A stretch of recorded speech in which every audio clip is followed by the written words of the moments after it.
ortasında kalabilirdim. Mavisini yüzünden çalabilirdim. Durmadan sana karışır dağılırdım. Yaptım, öyle güzel yaptım ki şikayetim mi var sanıyorsun? Aşık olmak mı sanıyorsun? Ne olduğunu bulabiliyor musun? Ben bulamadım, öyle güzel ki.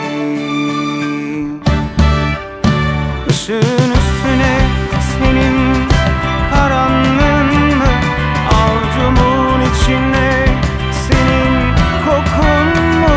Hücrelerin böyle bir adama mı? Korkuların sevdama mı yakışır?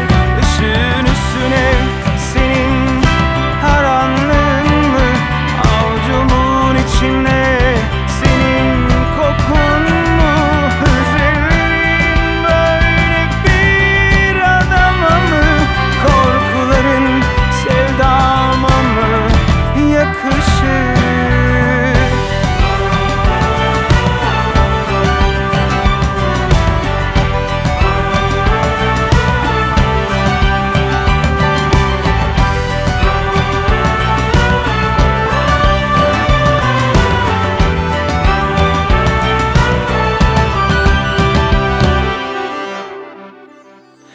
denizin ortasında kalabilirdim.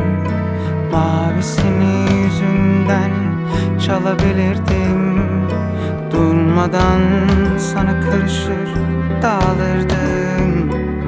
Yaptım, öyle güzel yaptım ki şikayetim mi var sanıyorsun?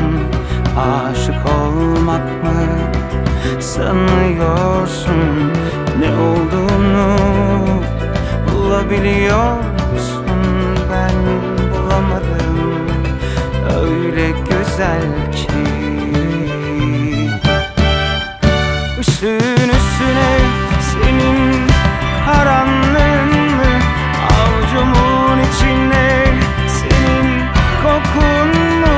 Hücrelerin böyle bir adama mı? Korkuların sevdama mı yakışır? Işığın üstüne senin karanlığın mı? Avucumun içine senin kokun